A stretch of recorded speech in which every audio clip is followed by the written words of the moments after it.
Taki works out in the gym, absolutely smitten with a female. Everything turns upside down one day, and the space between them suddenly shortens. They now live together, the result of a love tale that began in a gym. Taki gets to school early every day because someone special is there playing basketball, a girl named Kano. Every morning, he dashes as if his life depended on it just to get a sight of her. But one day, bam! Kano accidentally hits him with a basketball. In her distress, she tries to make amends by offering him a chocolate bar because, chocolate cures all. Then she resumes her training. Taki is disoriented, but not because to the ball. Both of them attend a sports academy. Taki plays badminton, whereas Kano dominates the basketball court. Fast forward a few hours, and the gym is full with students from various sports teams. Despite the chaos, Taki's thoughts are solely on Kano, and he longs to live with her. Spoiler alert, he has a tendency to daydream. However, his friend thinks it is time to face reality. Dude, Kano is a basketball star. She's far out of your league. Taki, slightly crushed, stands his ground. Yes, but my mom also played basketball. We have something in common. I am not giving up. With increased drive, his pal offers him some sound advice. At least obtain her phone number, guy. Then you will have a chance. Out of nowhere, Taki's other friend, Hina, appears, raising an eyebrow. What are you guys chatting about? Taki dismisses it uncomfortably, calling it rubbish. In a moment of despair, he seeks her for advice. What do I do to impress a girl? Hina immediately dives into full advising mode. First and foremost, Taki, you must be reliable. Girls adore that. The next piece of advice is to show off your masculine physique. Naturally, Taki took this very seriously. The next day, he was walking to the gym when he noticed Kano sitting by the door. Unfortunately, the gym was locked. Taki stared at her for a bit, gathering the bravery to approach her. Taki, ever the gentleman, instantly offered his scarf when she sneezed, presuming she was cold. Then, in peak overpreparedness, he took out a hand warmer, recognizing he had gone a bit too far. However, to his amazement, Kano smiled and taunted him. What else have you got in that magic bag of yours? She returned the scarf, claiming she was not cold, although Taki's imagination was already running, picturing her as his wife. Just as things were getting interesting, a security guy arrived and unlocked the gym. Kano praised Taki, leaving him startled. How did she learn his name? For the remainder of the day, he was ecstatic that Kano recognized him. Of course, Taki felt it was time to collect her contact information. Later, Taki was staring dreamily at Kano when Hina, ever the mischievous one, appeared. She immediately realized what was going on and warned him. You might want to stay out of this. Hina couldn't resist mocking Taki as he walked away. Oh, by the way, I saw Kano hanging out with some guy. And with that bombshell, she walked away, leaving Taki in a state of mild fear. Taki returned to the gym to collect his towel, only to discover Kano still practicing. I just wanted to spend more time with the ball, she explained nonchalantly. Taki admired her until, in an unexpected twist, Kano encouraged him to play basketball with her. Unsurprisingly, Taki agreed, and unsurprisingly, he lost, tired by the end. While collecting his breath, he added that his mother used to play basketball, to which Kano responded that her mother also played, and she had been learning the game since she was a child. Taki, still attempting to impress her, replied, I'm not really into basketball, though. Badminton is more my thing. Taki congratulated Kano for her effort, recalling an incident from a year and a half before. Even after a basketball tournament, she didn't give up. Taki vividly remembered the first time he saw her practice in the gym, motivated despite her team's defeat. That was when he fell head over heels. He was impressed by Kano's refusal to give up after defeat. He suddenly noticed Kano was staring at him, taken aback by his words. Just then, their teacher strolled in and announced that it was time to finish up. Kano promised to take care of the basketballs, but as they both reached for one, their hands came into contact. A classic movie moment. The next day, Taki was on his way to school when his mother handed him lunch. That's when he saw a flyer featuring Kano's picture. His mother was astonished when she saw his reaction and realized he knew her. She then nonchalantly dropped a bombshell. She used to play for the same squad as Kano's mother. His mother raved about Kano's intelligence and talent, but there was a catch. They were moving abroad soon. This hit Taki like a ton of bricks. How could Kano leave like that? He hurried to school without thinking, wanting to see her. He couldn't understand why she worked so hard, only to leave everything behind. When he eventually arrived at the gym, she was immediately in front of him. Taki urged her outright to make it to the nationals, spilling his heart out and saying he'd been following her all along. Taki, overcome with emotion, told Kano she should not give up or fly abroad, arguing that her future was here. But then Kano revealed another surprise. "I'm not going anywhere." Taki's eyes widened and his face flushed bright red. Kano said that her parents were leaving, but she was going to stay with family friends. Taki scrambled for an exit before he could grasp what had happened. Just as he was ready to go, Kano stated that it had been difficult for her to think about the competition in which she had failed.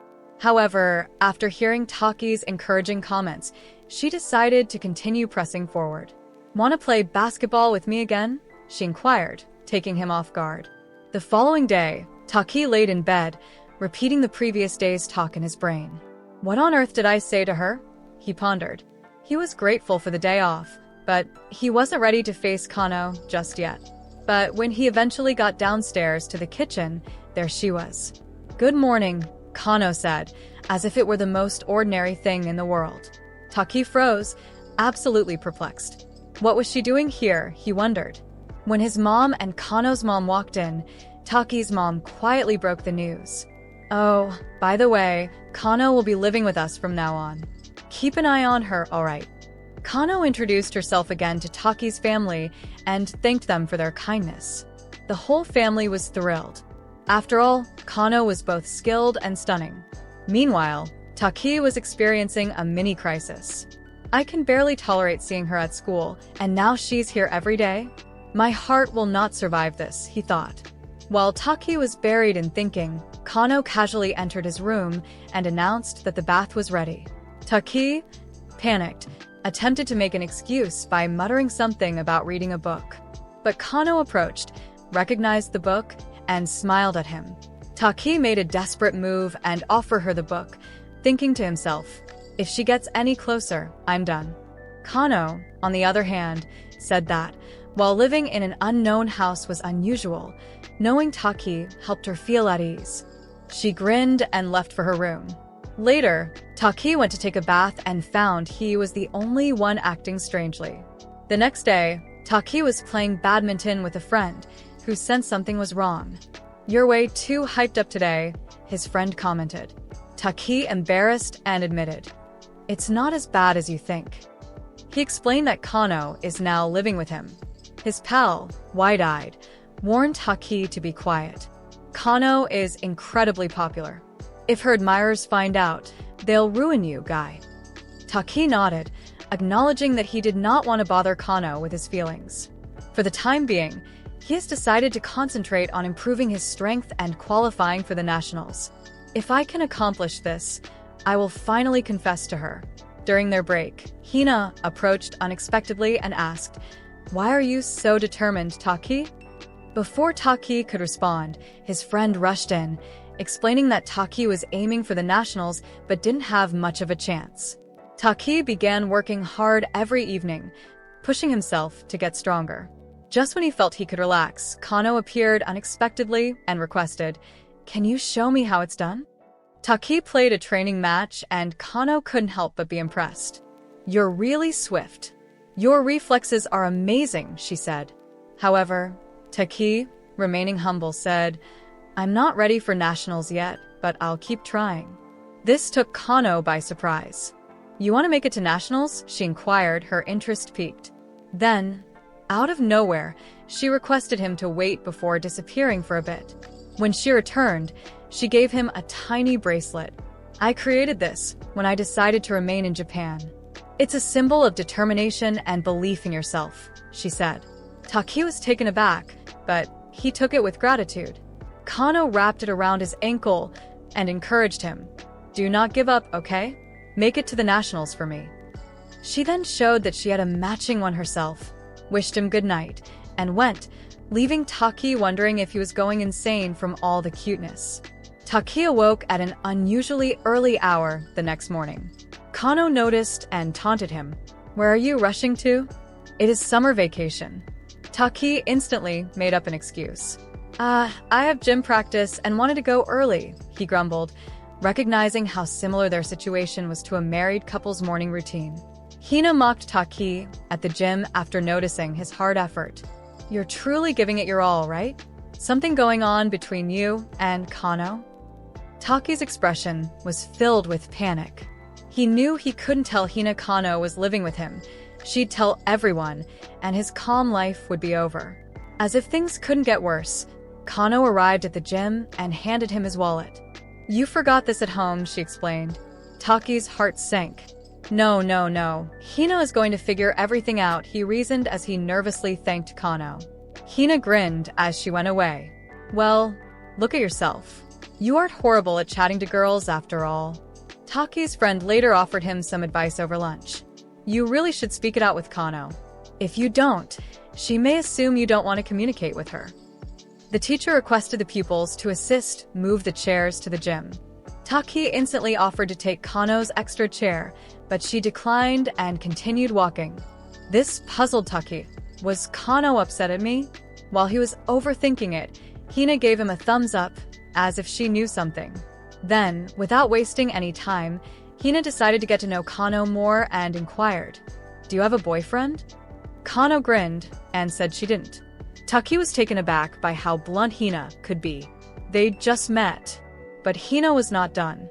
She pushed on. Why haven't you got a boyfriend? It's so adorable to hold hands, go on dates, and so on. Kano, still smiling pleasantly, said that she was just interested in basketball for the time being. After they finished the task, the teacher noticed Taki and remarked that the badminton coach had appreciated his efforts.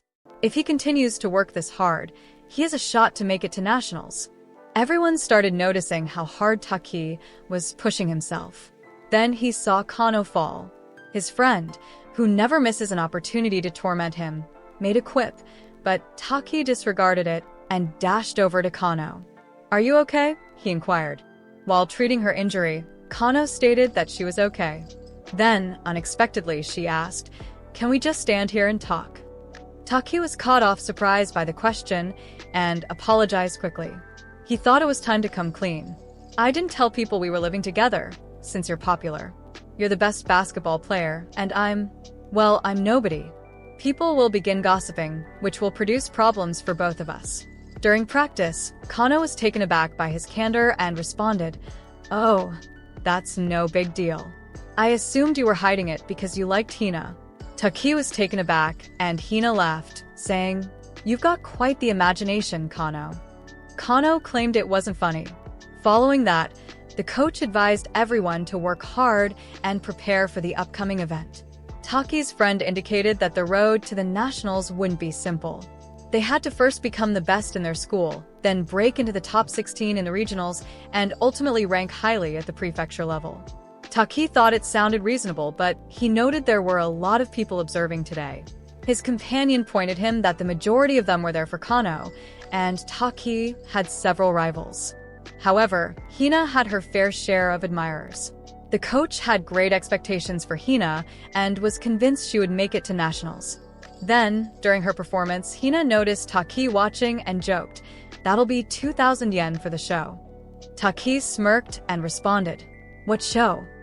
There is nothing worth paying for. Hina teased back, It's difficult to look away from an angel like me. Taki rolled his eyes and mumbled, Keep dreaming, before leaving to continue his training. On his walk home, Taki reasoned that if Hina didn't act so wild all the time, Kano wouldn't get the wrong impression of them. Hina then decided to visit the local doctor.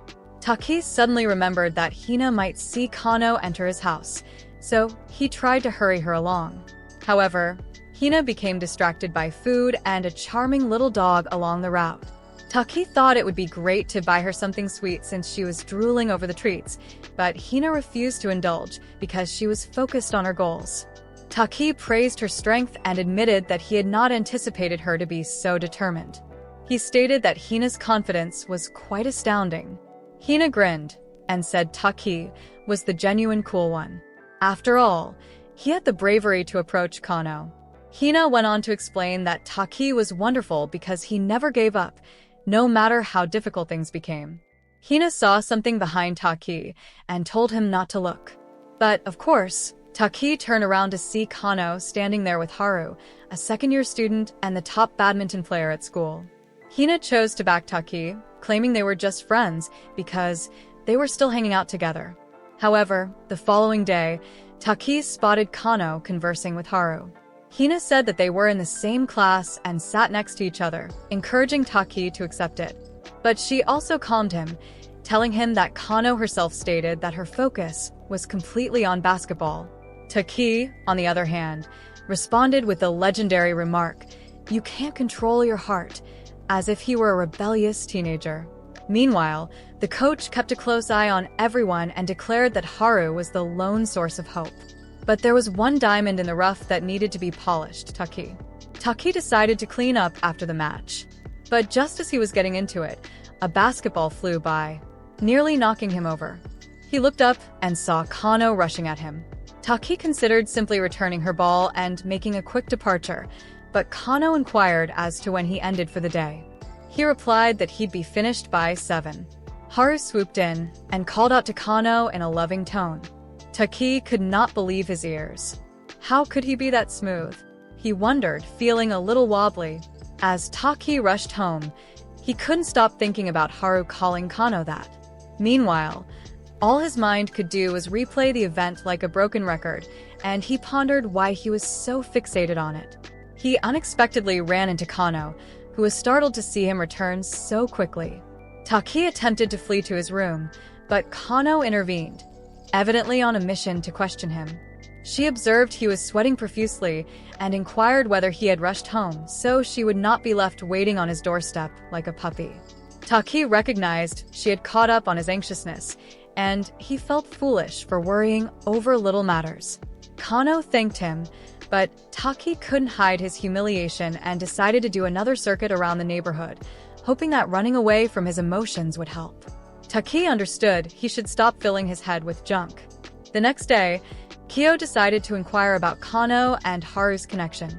Taki, on the other hand, dismissed it as insignificant. Just then, they came across Haru and Kano, who were deep in conversation. Taki immediately turned around, and Kyo noted that he didn't seem to care. Taki overheard Haru express that he preferred conscientious girls like Kano. Just as luck, the next match was between Taki and Haru. It was painfully evident that Haru wasn't giving Taki a fighting chance. Kyo could see Taki was struggling. He struggled to concentrate after hearing what he had heard, but he observed Kano watching him the entire time. Haru won the match, but Taki wasn't disappointed. Kyo was surprised by Taki's upbeat demeanor. Taki said that despite the loss, he loved playing. As the second half began, Taki remembered the headband Kano had made for him and resolved to give it his all. Everyone observed Taki's excellent performance. After the contest, Kyo supported Taki and told him not to give up. Despite the fact that Haru was a formidable opponent, Taki felt a stinging loss. On the walk home, Taki thought about the game and how he could improve to beat Haru. Kano suddenly caught up with him and told him to run after her. They dashed to the park, where Kano retrieved some rackets from the gym. She reminded Taki that he had asked to play with her, so she determined to make it happen. Kano tried to serve but struggled, forcing Taki to offer her assistance. To her surprise, it worked. As they began to play, Kano mentioned that she had seen Taki earlier in the match. It wasn't terrible, she taunted, smiling. Taki outmaneuvered her in the second half, but was unable to take victory. Kano laughed, seeing Taki's competitive nature, and said, "You really hate losing, don't you?" Kano noted that Taki was still not willing to give up against a tough opponent. After hearing Kano's remarks, Taki decided to believe in himself and swore to win the next time. Kano stated that it was time for them to return home, but Taki responded that he would go later so that they were not seen together. The coach assigned Haru and Taki to the same group the following day. Haru arrived and announced that they needed to leave, but then turned around and revealed that Taki had a crush on Kano. Taki froze in position, completely caught off guard. Haru planned to put Taki through rigorous training, but Taki immediately became deflated and fatigued. Haru, ever the teaser, noted that even Kano would not give up so easily. She was a tough girl. Taki was irritated by this comment, which fueled his drive to see it through to the end. Taki was very exhausted by the time school began. He felt discouraged and knew that the only place he could rest was in class. Kyo was startled at how seriously Haru had taken Taki under his wing. He looked like a completely different person. Haru occasionally provided Taki advice, and Taki listened. Taki was walking home from practice when he unexpectedly came into Haru and some classmates near the school, with Kano nearby. Taki's heart raced as he attempted to seem casual. Haru noticed Taki's respiration was a little irregular when Kano was around, so he decided to introduce him to his pals and announce that Taki and he would be a couple. Haru took it upon himself to point out that Taki's blows were lacking in power. Taki was already upset about this, but Haru reminded him that he had a bright future ahead of him and that if he didn't quit up, he would succeed. Taki was caught away by the unexpected turn of events, especially when he noticed Kano muttering that Taki was doing well. Then Haru casually said that a female messaged him. Taki's eyes expanded with amazement. Did Haru have a girlfriend? Taki found himself in a state of uncertainty, wondering why he hadn't thought of it sooner. Haru took the chance to thank Kano once more for assisting him in selecting a gift for his fiancée, and it was at this point that he decided to poke the bear and tease Taki even more by refusing to answer any questions concerning his connection with Kano. It's been precisely a month since Kano moved in with Taki, and Taki is already used to having her around. Thank you for watching to this point. This is not the end. For part 2, don't forget to like and subscribe. We got other interesting anime recaps for you. Choose the left or the right video.